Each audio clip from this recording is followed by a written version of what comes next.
ഇന്ന് നമുക്ക് horror suspense thriller മലയാള സിനിമയായ തയ്യൽ മെഷീന്റെ കഥ നോക്കിയാലോ. കഥയുടെ ചുരുക്കം എന്തെന്നാൽ, നായകനായ പോലീസുകാരൻ ശിവ ട്രാൻസ്ഫർ ആയി ഒരു നാട്ടിലേക്ക് വരികയാണ്. വാടകയ്ക്ക് വീടെടുത്ത് തന്റെ ഭാര്യയും കുഞ്ഞിനെയും കൂടി കൊണ്ടുവരുന്നുണ്ട്. എന്നാൽ ആ വീട്ടിൽ ഒരു മുറിക്കകത്തായിട്ട് ഒരു തയ്യൽ മെഷീൻ ഇരിക്കുന്നുണ്ട്.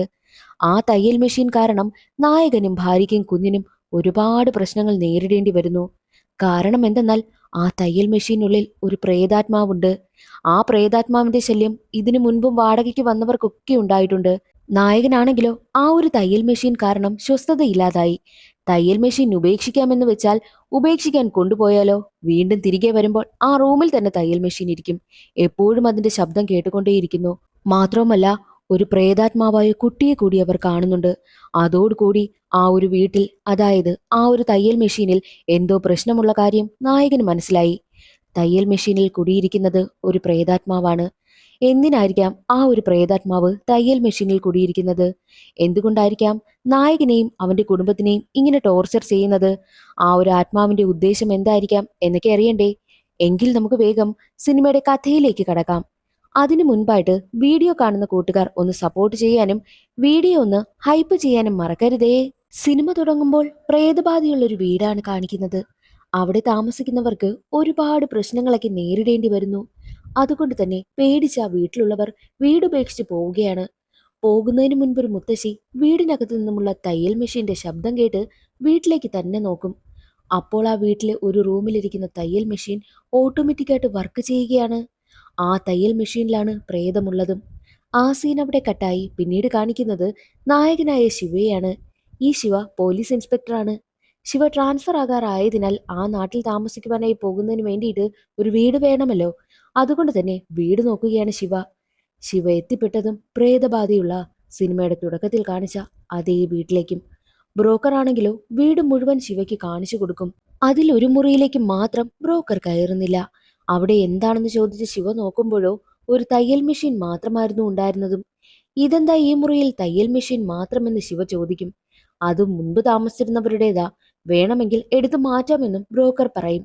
വേണ്ട, എന്റെ ഭാര്യ തയ്ക്കും, അതുകൊണ്ടത് ഇവിടെ കിടക്കട്ടെ എന്നായിരുന്നു ശിവയുടെ മറുപടിയും.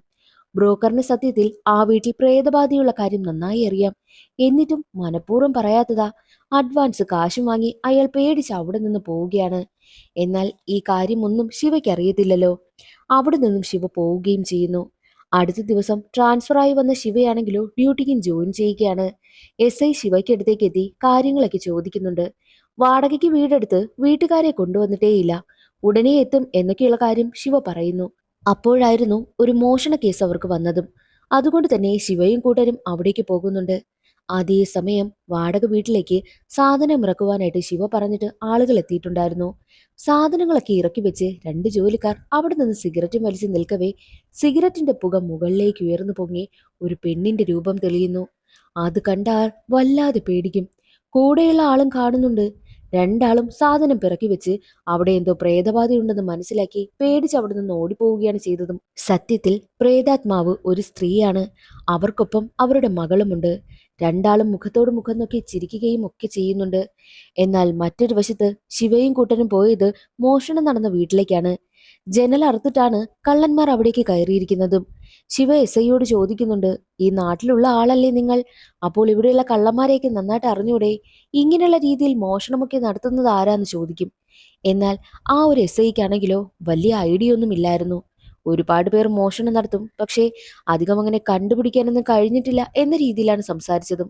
അവർ സംസാരിച്ചു കൊണ്ടിരിക്കുന്ന സമയം തന്നെ ആ നാട്ടിലെന്നും കാണാത്ത പരിചയമില്ലാത്ത രണ്ടുപേർ ഒരു വശപ്പിശക രീതിയിൽ നടന്നു വരുന്നു. അത് കണ്ട ശിവ, നിങ്ങൾ ആരാ, എവിടെ പോയതാ എന്നൊക്കെ ചോദിക്കും. ഞങ്ങൾ ചാണകമെടുക്കാൻ പോയതാണെന്നും അവർ പറയുന്നു. ശിവയാണെങ്കിലോ അവരെ അവിടെ നിന്ന് പറഞ്ഞു വിടുകയും ചെയ്തു. പക്ഷേ യഥാർത്ഥത്തിൽ അതായിരുന്നു കള്ളന്മാർ. എന്നാൽ ശിവയാണെങ്കിലോ തന്റെ വാടക വീട്ടിലേക്ക് എത്തുന്നുണ്ട്. അപ്പോഴേക്കും ശിവയുടെ ഭാര്യയും മകളും അവിടെ വന്നിരുന്നു. ശിവയുടെ ഭാര്യയുടെ പേര് മീന, മകളുടെ പേര് ദീപ. കുറച്ചു നേരം ഭാര്യയ്ക്കും മകൾക്കുമൊപ്പം സമയമൊക്കെ ചിലവഴിച്ചിട്ട് ശിവ നേരെ കുളിക്കുവാനായും പോയി. കുളിച്ചുകൊണ്ട് നിൽക്കുന്ന സമയം തന്നെ മകളുടെ ശബ്ദം കേൾക്കുന്നു. ദേ, ഞാൻ ഇപ്പോൾ വരാമെന്നും ശിവ മകളോട് പറയും. പക്ഷേ സത്യത്തിൽ മകളായിരുന്നില്ല ശിവയെ വിളിച്ചതും. മകളാണെങ്കിലോ ആ തയ്യൽ മെഷീൻ കിടക്കുന്ന റൂമിൽ നിൽക്കുകയാണ്. എന്നാൽ ആ കുട്ടി അവിടെ വെച്ച് ചെറിയ കുട്ടിയെ കാണുകയാണ്. ആ ഒരു കുട്ടിയെ കണ്ട ശിവയുടെ മകളായ ദീപയാണെങ്കിലോ ആ കുട്ടിയെ തന്നെ നോക്കിയിട്ട് ഒന്നും മിണ്ടാതെ അവിടെ നിന്ന് ഓടിപ്പോകുന്നു. അന്നേ ദിവസം 3 പേരും ഫുഡ് കഴിക്കുവാനായി ഇരിക്കുന്ന സമയത്തും ദീപയാണെങ്കിലോ താൻ കണ്ട കുട്ടിയെക്കുറിച്ചാണ് ചിന്തിച്ചുകൊണ്ടേയിരിക്കുന്നതും. നീ എന്താ ചിന്തിക്കുന്നത്? ആഹാരം കഴിക്കുവാനായിട്ടും മീന പറയുന്നു. മാത്രവുമല്ല ഇവർ ട്രാൻസ്ഫർ ആയി വന്നതിന് ശേഷം സ്ഥലങ്ങളൊന്നും പോയി കണ്ടില്ലല്ലോ. അതുകൊണ്ട് തന്നെ നമുക്ക് നാളെ എവിടെയൊക്കെ ഒന്ന് ചുറ്റിക്കറങ്ങാമെന്നും മീന പറയും. അങ്ങനെ ശിവ അടുത്ത ദിവസം 2 പേരെയും സ്ഥലങ്ങളൊക്കെ കാണിക്കുവാനൊക്കെ കൊണ്ടുപോകുന്നു. അത് കഴിഞ്ഞ് അടുത്ത ദിവസം ഡ്യൂട്ടിക്ക് പോകുവാനായി ഇറങ്ങുന്ന സമയം തന്നെ ദീപ ശിവയോട് പറയുന്നുണ്ട്, അച്ഛാ, വരുന്ന സമയത്ത് ഒരു ബോള് വാങ്ങിക്കൊണ്ട് വരണേ എനിക്ക് കളിക്കാനെന്ന് പറയും. അല്ല, നീ ബോളൊന്നും വെച്ച് കളിക്കത്തില്ലല്ലോ, പിന്നെ എന്തിനാ ഈ ബോളെന്ന് ചോദിക്കും. എനിക്ക് ഒരു പുതിയ ഫ്രണ്ടിനെ കിട്ടി, അതുകൊണ്ട് ഫ്രണ്ടിനൊപ്പം കളിക്കാനാണെന്നും ദീപ പറയുന്നു. ശിവയുടെ മകൾ ഒരു ഫ്രണ്ടിനെ കിട്ടിയെന്നൊക്കെ പറഞ്ഞതെന്നും ശിവ വലിയ കാര്യമാക്കുന്നില്ല. അങ്ങനെ സ്റ്റേഷനിലേക്ക് എത്തുന്ന സമയത്ത് അവർ നേരത്തെ കണ്ട 2 കള്ളന്മാരില്ലേ ചാണകം പറക്കാൻ പോകുന്നെന്ന് പറഞ്ഞ അവരെ 2 പേരെയും SI ആണെങ്കിൽ അറസ്റ്റ് ചെയ്ത് കൊണ്ടുവന്നിരുത്തിയിരിക്കുകയാണ്. അവിടെ എത്തിയ ശിവ എന്തിനാ ഇവരെ അറസ്റ്റ് ചെയ്തത്, നമ്മൾ ഇവരെയല്ലേ കണ്ടത് എന്നൊക്കെ ചോദിക്കുന്നു. അപ്പോഴാണ് SI ഒരു കാര്യം പറയുന്നത്. അന്ന് ശിവയും ഫാമിലിയും കറങ്ങാൻ പോകുന്ന അതേ ദിവസം ശിവ വീട്ടിലില്ല എന്ന് ഉറപ്പിച്ച ഈ 2 കള്ളന്മാരും ശിവയുടെ വീട്ടിൽ മോഷ്ടിക്കുവാനായും കയറി. അത് കേട്ട ശിവയാണെങ്കിലോ, പറഞ്ഞതൊക്കെ സത്യമാണോടാ, നീ എന്റെ വീട്ടിൽ മോഷ്ടിക്കാൻ കയറിയോടാ എന്ന് ശിവ ദേഷ്യത്തിൽ ചോദിക്കുമ്പോൾ, അതേ സാറേ, പക്ഷേ സാറിന്റെ വീടായിരുന്നു അതെന്നൊന്നും എനിക്കറിയത്തില്ല. ഞങ്ങൾ ചെല്ലുന്ന സമയത്ത് അവിടെ വേറെ ആരും ഉണ്ടായിരുന്നു. ഞാൻ ആ സ്ത്രീയെ കണ്ടതാ. ആ തയ്യൽ മെഷീൻ ഇരിക്കുന്ന റൂമിലാ ഞാൻ അവരെ കണ്ടതെന്നും ആ ഒരു കള്ളൻ പറയുന്നു. വേറെ ആളിനെ കണ്ടെന്നോ? ആ വീട്ടിൽ ഞാനും എന്റെ ഭാര്യയും കുഞ്ഞും മാത്രമാണ് താമസിക്കുന്നതെന്നും ശിവ പറയും. അല്ല സാറേ, അവിടെ വേറൊരു സ്ത്രീ കൂടിയുണ്ട്. ആ തയ്യൽ മെഷീൻ ഇരിക്കുന്ന റൂമിലാ ഞാൻ അവരെ കണ്ടതും. സാറ് ഞങ്ങൾ പറയുന്നത് വിശ്വസിക്കണം. ഇതിനു മുൻപും ഞങ്ങൾ അവരെ കണ്ടിട്ടുണ്ട്. സാറ് താമസിക്കാൻ വരുന്നതിന് മുൻപും ഞങ്ങൾ ആ വീട്ടിൽ മോഷ്ടിക്കുവാനായി കയറിയതാ. അന്നും ഇതേ സ്ത്രീയെ കണ്ടതാ. മാത്രവുമല്ല, മുൻപൊരിക്കൽ ഈ സ്ത്രീ അവിടെ താമസിക്കുന്ന സമയം ആ വീട്ടിൽ ഒരു മാസ്ക് ഇട്ട ആൾ ഇറങ്ങിപ്പോകുന്നതും ഞാൻ കണ്ടിട്ടുണ്ട്. അതിന്റെ പിറ്റേ ദിവസമാ ഇവരും ഇവരുടെ മകളും അവിടെ മരണപ്പെട്ടു കിടന്ന വാർത്ത ഞങ്ങൾ അറിയുന്നതും എന്നുള്ള കാര്യവും ആ കള്ളന്മാർ പറയുന്നു. അത് കേട്ടതും ഇവന്മാർ പറയുന്നതിൽ എന്തെങ്കിലും സത്യമുണ്ടോ എന്നൊക്കെയുള്ള സംശയം ശിവയ്ക്കുണ്ടാകുന്നു. സാറേ, ആ വീട്ടിൽ താമസിക്കരുതേ, അവിടെ എന്തൊക്കെയോ പ്രശ്നങ്ങൾ ഉള്ളതാണെന്നും ആ കള്ളന്മാർ പറയും. എന്നാൽ ശിവ പറയുന്നത് ഇവരെ പിടിച്ചകത്തിട്, ഇവന്മാർ കള്ളം പറയുന്നതാ എന്നായിരുന്നു പറഞ്ഞതും. എന്നിട്ട് ശിവയാണെങ്കിലോ ഓരോ കാര്യങ്ങളൊക്കെ ചിന്തിക്കുന്നുമുണ്ട്. അന്നേ ദിവസം വീട്ടിലെത്തുന്ന ശിവ ഈ കാര്യങ്ങളൊന്നും ഭാര്യയോട് പറയുന്നതേയില്ല. കുളിക്കുവാനായി ചെന്ന സമയത്ത് സോപ്പിൽ നിറയെ മുടിയായിരുന്നു. പലതവണ ഞാൻ നിന്നോട് പറഞ്ഞിട്ടുണ്ട് എന്റെ സോപ്പെടുത്ത് കുളിക്കരുതെന്ന് ഭാര്യയോട് പറയുമ്പോൾ ഞാൻ നിങ്ങളുടെ സോപ്പൊന്നും എടുത്തിട്ടില്ല എന്നും ഭാര്യ പറയുന്നു. സത്യത്തിൽ ആ സോപ്പ് ഉപയോഗിച്ചത് ആ ഒരു പ്രേതാത്മാവായിരുന്നു. കുളിയെല്ലാം കഴിഞ്ഞ് പുറത്തേക്ക് വരുന്ന ശിവ കാണുന്നതോ തന്റെ മകളാണെങ്കിലോ ആ ഒരു തയ്യൽ മെഷീൻ ഇരിക്കുന്ന റൂമിലേക്ക് ചിരിച്ചുകൊണ്ട് നോക്കിക്കൊണ്ട് നിൽക്കുന്നതാ. ശിവയും അവിടെ പോയി എന്താ കുഞ്ഞു നോക്കുന്നതെന്ന് നോക്കും. പക്ഷെ അവിടെയൊന്നും ആരെയും കാണുന്നതേയില്ല. ശിവയ്ക്ക് വല്ലാത്ത ടെൻഷനാകുവാനായും തുടങ്ങി. അന്നേ ദിവസം രാത്രി പുറത്തുനിന്ന് സിഗരറ്റ് വലിച്ചുകൊണ്ടിരിക്കുകയായിരുന്നു ശിവ. അപ്പോൾ ശിവയുടെ മകളാണെങ്കിലോ ആരോ കയ്യിൽ പിടിച്ചു കൊണ്ടുപോകുന്നത് പോലെ ആ തയ്യൽ മെഷീൻ ഇരിക്കുന്ന റൂമിലേക്ക് പോകുന്നത് ശിവ കാണും. ശിവ കുട്ടിയുടെ പിന്നാലെ ചെന്ന് നോക്കുമ്പോൾ കാണുന്നത് ശിവയുടെ ഭാര്യ അവിടെ ഇരുന്ന് തയ്ക്കുന്നതാ. ഇവൾ ഈ നേരത്ത് എന്തിനാ തയ്ക്കുന്നതെന്നൊക്കെ ശിവ ചിന്തിക്കുന്നുമുണ്ട്. എന്നാൽ ശിവയ്ക്ക് എന്തോ വശപ്പിശക് തോന്നും. ഉടനെ റൂമിലേക്ക് ചെന്ന് നോക്കുമ്പോഴോ അവിടെ ശിവയുടെ ഭാര്യയും കുഞ്ഞും കിടന്നുറങ്ങുകയാണ്. അപ്പോൾ ഇതാരാ എന്ന സംശയം അവനുണ്ടാകും. ഉടനെ തന്നെ ആ റൂമിലേക്ക് വന്ന് നോക്കുമ്പോൾ കാണുന്നത് തയ്യൽ മെഷീൻ ഉപയോഗിക്കുന്നത് മറ്റൊരു സ്ത്രീയായിരുന്നു. അത് പ്രേതമാണെന്നുള്ള കാര്യം ശിവയ്ക്ക് മനസ്സിലായി. ശിവ വല്ലാതെ പേടിക്കുന്നു. അടുത്ത ദിവസം ഉറക്കമുണ്ടിരുന്ന ശിവയ്ക്കാണെങ്കിലോ തലേ ദിവസം എന്താണ് സംഭവിച്ചത് എന്നൊന്നും ഒരെത്തും പിടിയും കിട്ടുന്നതേയില്ല. ആ ഒരു കൺഫ്യൂഷനിലായിരുന്നു ശിവ. സ്റ്റേഷനിലെത്തിയപ്പോഴും ശിവ അത് തന്നെയാണ് ചിന്തിക്കുന്നതും. ഈ കാര്യങ്ങളെല്ലാം SIയോട് പറയുന്നുണ്ട്. SI പറയുന്നത്, സാറിന് ആ വീട്ടിൽ എന്തെങ്കിലും പ്രശ്നമുണ്ടെന്ന് സംശയമുണ്ടോ? എങ്കിൽ നമുക്കൊരു കാര്യം ചെയ്യാം. എന്റെ അച്ഛനോട് ആ വീടിനെ കുറിച്ച് അന്വേഷിക്കാം. അച്ഛൻ ഈ കാര്യങ്ങളൊക്കെ അറിയാം. എന്തെങ്കിലും വഴി കിട്ടുമോ എന്ന് നോക്കാമല്ലോ എന്ന് പറഞ്ഞിട്ട് ഉടനെ തന്നെ SI ശിവയും കൂട്ടി തന്റെ വീട്ടിലേക്ക് പോകുന്നു. SI തന്റെ അച്ഛനോട് ആ ഒരു വീടിനെ കുറിച്ച് അന്വേഷിക്കും. സാറിന് ആ വീട് വാങ്ങാൻ പ്ലാൻ ഉണ്ട് എന്നൊക്കെ പറയുന്ന സമയത്ത്, വീട് വാങ്ങാൻ പ്ലാൻ ഉണ്ടോ? പക്ഷേ അത് വേണ്ടെന്ന എന്റെ അഭിപ്രായം. കാരണം ആ വീട്ടിൽ മുൻപൊരു മരണം നടന്നിട്ടുണ്ട്. ആ കാര്യങ്ങളൊക്കെ സാർ അറിഞ്ഞല്ലോ. അവിടെ താമസിച്ചിരുന്നത് ഗായത്രി എന്ന സ്ത്രീയും അവരുടെ മകളുമായിരുന്നു. ഈ ഗായത്രിയാണെങ്കിലോ ഭർത്താവ് മരിച്ചതിനു ശേഷം തുണിയൊക്കെ തയ്ച്ചു കിട്ടുന്ന കാശുകൊണ്ടാണ് മകളെ വളർത്തിയിരുന്നത്. എന്നാൽ ഒരു ദിവസം ആരോ മോഷ്ടിക്കാനെങ്ങാണ്ട് കയറിയതാ, അവരെ ക്രൂരമായിട്ട് കൊലപ്പെടുത്തി. പിന്നീട് പുഴുവൊക്കെ അരിച്ചു കിടക്കുന്ന ശവശരീരമാ ഞങ്ങളൊക്കെ കണ്ടെത്തിയത് എന്നുള്ള കാര്യവും എസ്ഐയുടെ അച്ഛൻ പറയുന്നു. മാത്രവുമല്ല, ആ വീട്ടിന് എന്തൊക്കെയോ പ്രശ്നമുണ്ടെന്ന് സാർ താമസിക്കാൻ വരുന്നതിന് മുൻപ് ഒരു കൂട്ടരവിടെ താമസിച്ചിരുന്നു. അവർ പറഞ്ഞ് ഞങ്ങൾ കേട്ടിട്ടുണ്ട് എന്നുള്ള കാര്യം കൂടി പറയുന്നുണ്ട്. അത് കേട്ടതും ശിവയ്ക്കാണെങ്കിൽ ആകെ ടെൻഷനായി.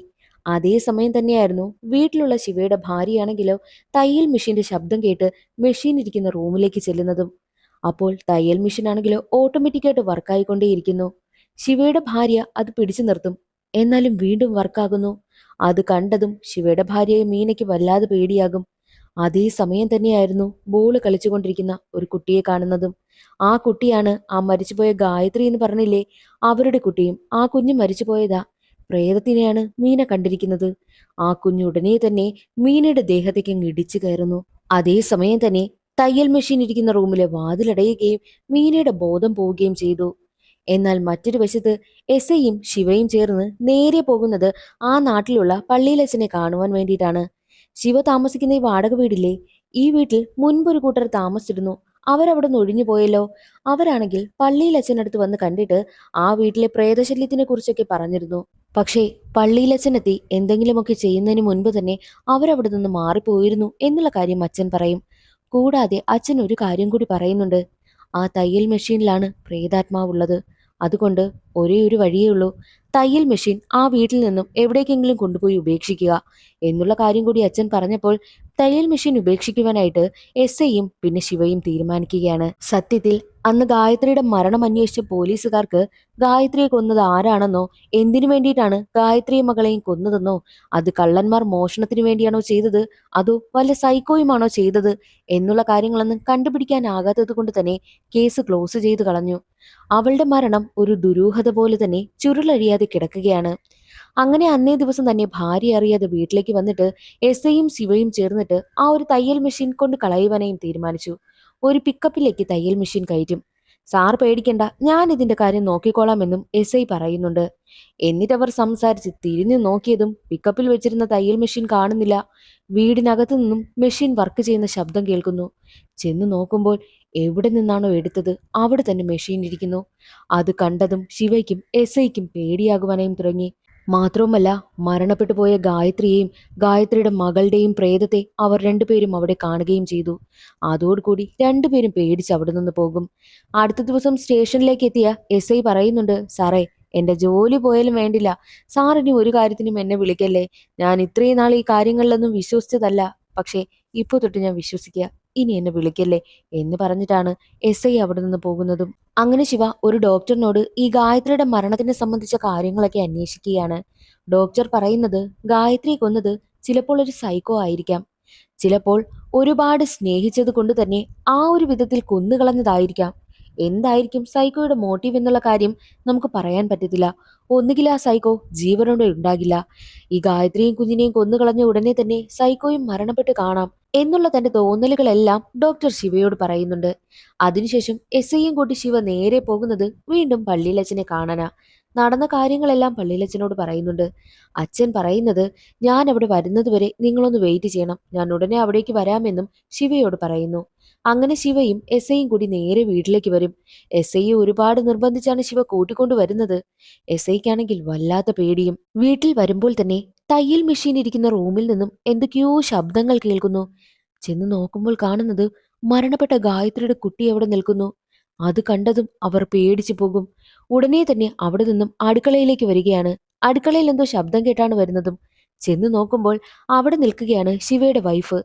അവളാണെങ്കിലോ ചായ ഇട്ടുകൊണ്ട് നിൽക്കുന്ന സമയം അവർ അവളെ തന്നെ നോക്കിക്കൊണ്ട് നിൽക്കവേ അവളുടെ ദേഹത്തു നിന്നും ഗായത്രിയുടെ ആത്മാവ് പുറത്തേക്ക് ഇറങ്ങിയിട്ട് പോയി വെള്ളം എടുത്തുകൊണ്ട് വന്ന് വീണ്ടും ചായയിലേക്ക് ഒഴിക്കുന്നു. അതോടുകൂടി മനസ്സിലായി മീനയുടെ ദേഹത്താണ് ഗായത്രിയുടെ ആത്മാവ് കൂടിയിരിക്കുന്നതെന്ന്. അങ്ങനെ മീനയാണെങ്കിലോ ചായ ഇട്ടുകൊണ്ട് നിൽക്കുന്ന സമയം തന്നെയായിരുന്നു അതെല്ലാം കണ്ട് പേടിച്ച് ശിവയും എസ്ഐയും പുറത്തേക്ക് വന്നതും. ഉടനെ തന്നെ ഞാനിവിടെ നിന്ന് പോകുന്നു, എനിക്ക് വയ്യ സാറേ, എനിക്ക് പേടിയാകുന്നു എന്നൊക്കെ പറഞ്ഞ് എസ് ഐ പോകുവാനായി ഒരുങ്ങുന്ന സമയം തന്നെയായിരുന്നു വിനീത് എന്നൊരു വിളി കേൾക്കുന്നതും. തിരിഞ്ഞു നോക്കുമ്പോഴോ അത് ഗായത്രി. ഇവിടെ നിന്ന് പോകാമെന്നാണോ കരുതിയിരിക്കുന്നത് എന്നൊക്കെ ചോദിക്കുന്നുണ്ട്. പെട്ടെന്ന് തന്നെ അത് മീനയായി മാറുന്നു. എന്നിട്ട് ഉടനെ തന്നെ എന്താ കയ്യിൽ കെട്ടിയിരിക്കുന്നത്? ചരടാണോ? ശിവയുടെ കയ്യിലുമുണ്ടല്ലോ എന്ന് പറഞ്ഞ് ആ ചരടിൽ തൊട്ടതും പെട്ടെന്ന് തന്നെ മീനയാണെങ്കിൽ നിന്ന് വിറയ്ക്കുകയാണ്. ഉടനെ തന്നെ അവളുടെ ബോധവും പോകുന്നു. അവളെ എടുത്ത് കട്ടിൽ കൊണ്ടുവന്ന് കിടത്തുകയാണ്. അപ്പോഴാണ് ശിവയുടെ മകളുടെ കരച്ചിൽ കേൾക്കുന്നത്. തയ്യൽ മെഷീൻ ഇരിക്കുന്ന ആ റൂമിൽ കുഞ്ഞ് ലോക്കായി പോയി. രക്ഷിക്കണേ എന്ന് പറഞ്ഞാണ് കുഞ്ഞ് കരയുന്നതും. ശിവയും എസയും ചേർന്ന് കതക് തല്ലി തുറക്കുവാനായി നോക്കുന്നെങ്കിലും നടക്കുന്നതേയില്ല. അപ്പോഴേക്കും അച്ഛൻ അവിടേക്ക് വന്നിരുന്നു. അച്ഛൻ റൂമിന്റെ അടുത്തേക്ക് ചെന്ന് തന്റെ കൈവശമുള്ള മന്ത്രജലമെടുത്ത് ആ ഒരു വാതിലിലേക്ക് കുടഞ്ഞതും വാതിൽ ഓപ്പണായി. കുഞ്ഞിനെ രക്ഷിക്കുകയാണ്. അതിനുശേഷം അച്ഛൻ നേരെ പോകുന്നത് മീനയ്ക്കടുത്തേക്കാണ്. മീനയാണെങ്കിലോ പ്രേതബാധ ഏറ്റതുപോലെ ബഹളം വെച്ചുകൊണ്ടേയിരിക്കും. അച്ഛനാണെങ്കിൽ ഒരുപാട് മന്ത്രങ്ങളൊക്കെ ചൊല്ലുന്നുണ്ട്. അങ്ങനെ ഫാദർ ഗായത്രിയുടെ ആത്മാവിനെ തന്റെ കൺട്രോളിൽ കൊണ്ടുവരുന്നു. ഫാദർ ആണെങ്കിൽ ആത്മാവിനോട് ചോദിക്കുന്നുണ്ട്, നീ മരണം സംഭവിച്ച ആളാണ്. മരിച്ചു കഴിഞ്ഞാൽ ഉറപ്പായും ദൈവസന്നിധിയിലേക്ക് നീ പോകണം. അതൊരു നിയമമാണ്. പക്ഷേ നീ എന്താ അത് ചെയ്യാത്തത്? നീ എന്തിനാ ഈ അമ്മയുടെയും മകളുടെയും ജീവിതത്തിലേക്ക് കടന്നു വന്നിരിക്കുന്നത് എന്നൊക്കെ ചോദിക്കുന്നുണ്ട്. എന്നാൽ ഗായത്രി പറയുന്നത്, ഞാൻ എങ്ങനെ തിരികെ പോകാനാ? ആരാണ് എന്നെ കൊന്നതെന്നോ എന്തിനാണ് എന്നെ കൊന്നതെന്നോ എന്റെ മകളെ എന്തിനാണ് കൊന്നതെന്നോ എന്ന് പോലും എനിക്കറിയില്ല. അതൊന്നും അറിയാതെ ഞാൻ അങ്ങ് ദൈവസന്നിധിയിലേക്ക് ചെന്നു കഴിഞ്ഞാൽ ഒരു ദൈവവും എന്നെ സ്വീകരിക്കില്ല. എനിക്ക് ശാന്തിയും കിട്ടില്ല എന്നുള്ള കാര്യം അവൾ പറയുന്നു. അത് കേട്ടതും അച്ഛൻ ഒരുപാട് സങ്കടമാകും. അച്ഛനാണെങ്കിലോ ഉടനെ തന്നെ ഗായത്രിയുടെ കയ്യിൽ പിടിക്കുകയാണ്. അപ്പോൾ ഗായത്രിക്ക് അന്നേ ദിവസം എന്താണ് സംഭവിച്ചതെന്ന് അച്ഛന് കാണുവാനേയും കഴിയുന്നുണ്ട്. പിന്നീട് അവൾക്ക് എന്താണ് സംഭവിച്ചതെന്നാണ് കാണിക്കുന്നത്. അന്നേ ദിവസം, അതായത് ഗായത്രി മരിക്കുന്ന ദിവസം, അന്ന് ഗായത്രി തന്റെ മകളെയും ഉറക്കി കിടത്തിയിട്ട് അവിടെ തയ്ച്ചുകൊണ്ടിരിക്കുകയാണ്. പെട്ടെന്ന് എന്തോ ഒരു ശബ്ദം കേൾക്കും. ഗായത്രിയുടെ പിന്നിലായിട്ട് ഒരു മാസ്ക് ധരിച്ച ആൾ നിൽക്കുന്നു. അവളാണെങ്കിലോ തിരിഞ്ഞു നോക്കുന്നതിന് മുൻപ് തന്നെ അയാളാണെങ്കിൽ ഗായത്രിയുടെ തല പിടിച്ച് ആ ഒരു മെഷീനിൽ തന്നെ ഇടിക്കുന്നു. മെഷീനിൽ ഉണ്ടായിരുന്ന കമ്പിയാണെങ്കിൽ ഗായത്രിയുടെ തലയിലേക്ക് കുത്തിക്കയറി അവൾ മരണപ്പെടുന്നു. അവളുടെ കുഞ്ഞിനെയും ആ വന്ന കൊലയാളി കൊന്നു കളഞ്ഞിട്ടാണ് പോകുന്നതും. അതെല്ലാം പറഞ്ഞ് ഗായത്രി പൊട്ടിക്കരയുകയാണ്. എന്നാൽ ഫാദർ പറയുന്നത്, ഉറപ്പായിട്ടും നിന്നെ കൊന്നത് ആരാണെന്നുള്ള കാര്യം നിനക്ക് കർത്താവ് കാണിച്ചു തരുമെന്ന് പറഞ്ഞിട്ട് അവിടെ നിന്നും ഒഴിഞ്ഞു പോകുവാനായി പറഞ്ഞ് അങ്ങനെ ഫാദർ ഗായത്രിയുടെ ആത്മാവിനെ കീഴ്പ്പെടുത്തിയിരിക്കുകയാണ്. മീനയുടെ ശരീരത്തിൽ നിന്നും ഗായത്രിയുടെ ആത്മാവിനെ ഒഴിവാക്കിയിട്ടുണ്ട്. എന്നിട്ട് ഫാദർ പറയുന്നുണ്ട്, ആ ഒരു തയ്യൽ മെഷീൻ എത്രയും വേഗം ഇവിടെ നിന്ന് ദൂരെ എവിടെയെങ്കിലും പുഴയിൽ കൊണ്ടുപോയി കളയണമെന്ന്. അതനുസരിച്ച് SI ആയ വിനീതാണ് തയ്യൽ മെഷീനുമായിട്ട് പോകുന്നതും. വിനീത് പോയി കഴിഞ്ഞ ഉടനെ തന്നെ ഫാദർ ഒരു കാര്യം കൂടി പറയുന്നു. തയ്യൽ മെഷീൻ ഇവിടെ നിന്ന് പോയെന്ന് പറഞ്ഞെന്നും പ്രശ്നം പരിഹരിക്കാനൊന്നും പോകുന്നില്ല. അവളുടെ ശല്യം വീണ്ടും നിങ്ങൾക്കുണ്ടാകും. കാരണം ആരാണ് തന്നെയും തന്റെ മകളെയും കൊന്നുകളഞ്ഞത് എന്നറിയാതെ നടക്കുകയാണ് ഗായത്രിയുടെ ആത്മാവ്. അപ്പോൾ എത്രയും വേഗം അവളെ കൊന്നതാരാണെന്ന് കണ്ടെത്തുക. എന്നാൽ മാത്രമേ ഗായത്രിയുടെ ആത്മാവിന് മോക്ഷം കിട്ടൂ എന്നുള്ള കാര്യം ഫാദർ പറയുന്നു. മാത്രവുമല്ല, മറ്റൊരു ഞെട്ടിക്കുന്ന കാര്യം കൂടി ഫാദർ പറയുകയാണ്. എന്നോട് എന്റെ കപ്പിയാരായിട്ടുള്ള ആളൊരു കാര്യം കൂടി പറഞ്ഞിരുന്നു. നിങ്ങൾ ഇവിടെ താമസിക്കാൻ വരുന്നതിന് മുൻപ് തന്നെ SI ആയിട്ടുള്ള വിനീതിന് ഈ വീടുമായിട്ട് ചെറിയ കണക്ഷൻ ഉണ്ടായിരുന്നു. എന്താണ് കാര്യമെന്നൊന്നും അറിയത്തേയില്ല. പക്ഷേ എന്തോ എന്റെ സംശയമായിരിക്കാം എന്നുള്ള രീതിയിലൊക്കെ ഫാദർ സംസാരിക്കുമ്പോഴോ വിനീതിനെ ശിവയ്ക്കും നല്ല സംശയം തോന്നും. ഗായത്രിയുടെ വീട്ടിൽ മുൻപ് കയറിയ കള്ളനാണെങ്കിൽ അന്നൊരു കാര്യം പറഞ്ഞിരുന്നല്ലോ.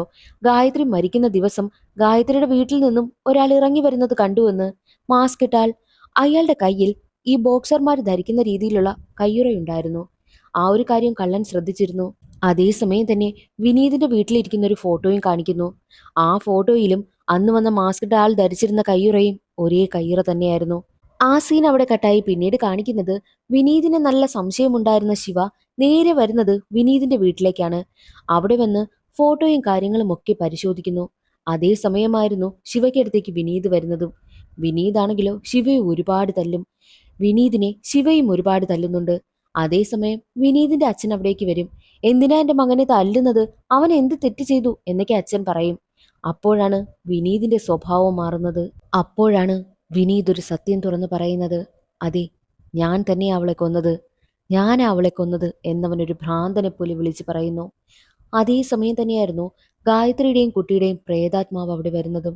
അത് ശിവയും പിന്നെ വിനീതിന്റെ അച്ഛനും കാണുന്നുണ്ട്. ഗായത്രിയുടെയും കുഞ്ഞിന്റെയും പ്രേതാത്മാവിനെ കണ്ടതും വിനീത് ആദ്യം ഒന്ന് പേടിക്കും. എന്നാൽ പിന്നെ ഒരു സൈക്കോയെ പോലെ അവൻ ചിരിക്കും. അതേടി, ഞാൻ തന്നെയാ നിന്നെ കൊന്നത്. എന്തിനാണ് നിന്നെ കൊന്നതെന്ന് അറിയണ്ടേ എന്ന് പറഞ്ഞിട്ട് അവളെ കൊല്ലാനുണ്ടായ കാരണം അവൻ തുറന്നു പറയുന്നു.